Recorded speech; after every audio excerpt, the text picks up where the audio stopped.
Well, the last time Senator Tom Coburn joined us, he said he was prepared to reveal $9 trillion in changes to the budget to move the ball forward on talks over the debt ceiling, or at least government spending. Joining us for an exclusive update on the debt ceiling debate and the budget debate is Senator Coburn, who recently, as you recall, walked away from the Gang of Six talks on budget matters. Senator, thank you so much for joining us here. Good to be with you. In the studio. Finally to see you in person. Yeah. Okay, first off, before we get to the proposed changes that you have on government spending, we've had a raft of poor economic data. We've got stocks selling off yesterday. Doesn't that make the budget debate even harder to get done? Well, it depends on if you look in the short run or the long term. There's no question if we're to create some prosperity in the future, then we're going to have to change some things. And part of that change will have a little hit on the economy when you first start doing it. So the question is whether you're looking at it long-term or short-term. We've been muddling here for now 18 months, right, with a very minimal to moderate recovery, a jobless recovery, one that is limiting investment. People are not seeing confidence in the future. And we have to solve the problems in Washington before we're ever going to instill that. Right, and then you'll see the kind of response you need. But it will, there's no question, it will have an impact. The question is do you want the impact now or later? You're going to have the impact because we can't continue to borrow what we're borrowing. Well, because Americans will see cutting spending, raising taxes. None of that is job friendly. Well, some of it could certainly be job-friendly, cutting spending. If you cut some of the regulatory costs that are associated with business today, if you cut some of the bureaucratic control that limits people's decision to invest capital, that would be very job-friendly. Our problem today is we don't have an outlook that says, I'm going to take risk, and I believe the future is confident that I can take that risk. Mm-hmm. And so, I would tell you, we can cut. There's no question you'll get a bump down. But ultimately, a bump down in what do you mean? In terms of GDP, if in fact you really make the changes that you need to make to get us out of the financial pickle. How do we finance? Just ask yourself and your viewers, 1% increase in interest rates. Bernanke's done a wonderful job. He's got us way down. We had the 10-year. 10-year zero, right. 2.95, right? Yesterday. How long is that going to last? And when it quits lasting, what's the cost of that? For every 1% increase in interest rates we're going to see $150 billion a year in expenditures that won't help any. You talk about negative on the economy. So why not do that now? And that's $150 billion a year. Mm-hmm. If you did that over 10 years, that's $1.5 billion, a trillion.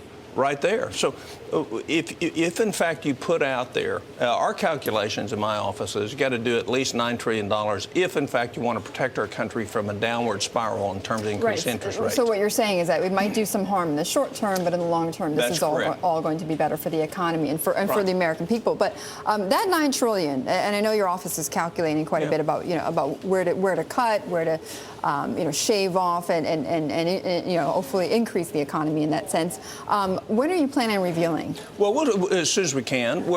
I went back when I decided to walk away and take a sabbatical from the Gang of Six. I said what we need to do is to see more visibility of American people of what can happen.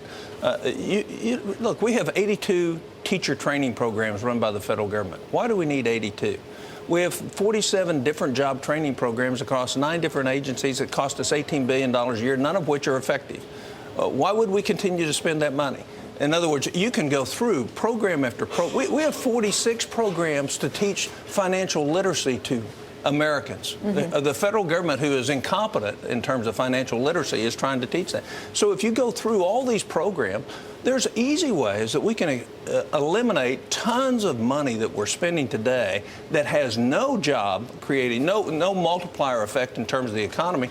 And even if you were to take half of that $9 trillion and put $4.5 trillion over 10 years back in, if you put it into, let's say, a real infrastructure program, the stimulus bill only had $44 billion out of almost $1 trillion that went to infrastructure and roads and highways. Right. If you wanted to really stimulate the economy, put $200 billion into that.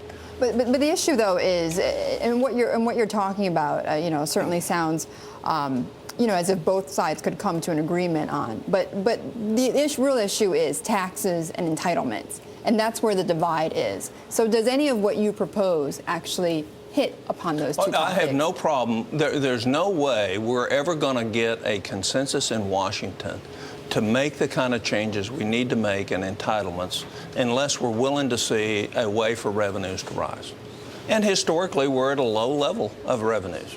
So you can't be hardened in your position and just say, absolutely not. So one follows the other. They have to be walked together down the road. And do you believe, because House Speaker John Boehner has come out and said, look, possibly the only way we're going to get this deal done is if I talk to the president directly. Do you think that in some ways could be the way to get what you're talking about, which is A to B? Yeah, I think so. I've talked with the president. Personally, he's a good friend of mine. I think he's willing to make the changes that are necessary if other people are willing to move. To cut entitlements. Yeah, if other people are willing to create a way for additional revenues. And so I think if the Speaker Boehner and the president sit down, I think they could hammer out a problem. I think we're playing there's kind of a cat and mouse game going on in Washington today, and everybody's waiting for August 2nd to come, which is kind of silly. What we ought to be is we ought to be after it, and let's see if we can't get it done now.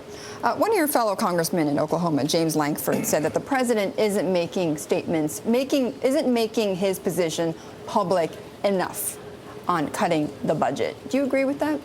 Well, my criticism of the president is he needs to be leading us and bringing us together rather than dividing us.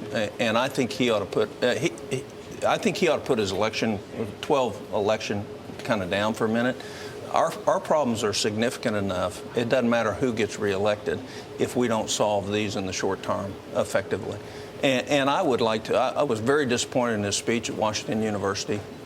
It was divisive, not bringing us together. And he has the capability to bring us all together. And if he would do that, I think we'd see a lot better cooperation. Quickly, Senator, I know you mentioned the sabbatical you took away from the Gang 6. Are you planning on going back anytime soon? Well, it depends if we can see some movement. The fact is I'm not going to continue to work on something that I don't see any movement. And Dick Durbin and I pretty well agreed that we were at an impasse on what we could provide each other. All right. Senator, thank you very much. You're welcome. Good to be with you. Really appreciate you dropping by. Senator Tom Coburn from Oklahoma.